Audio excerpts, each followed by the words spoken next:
Assessore Scaroni, Jesolo, città di grandi eventi, ma anche città di storia e cultura.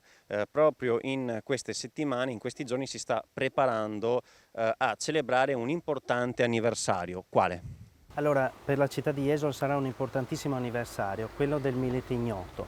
Jesolo è toccata particolarmente proprio da questo evento perché una delle 6 salme venete è stata esumata dal cimitero di Cagamba e potrebbe essere una delle 11 che sono state portate al Vittoriano all'altare della patria, in onore di quei caduti, per lo più giovani, che hanno combattuto il fronte in difesa dello Stato italiano. Assessore, Jesolo si sta avvicinando a questo importante centenario con quali Allora, eventi? gli eventi che toccheranno la nostra città saranno 3. Principalmente partiremo con le 2 conferenze, una il 7 ottobre e una il 14 di ottobre, quella del 7 con il regista Tiberi e quella del 14 con il nostro storico locale Artesi.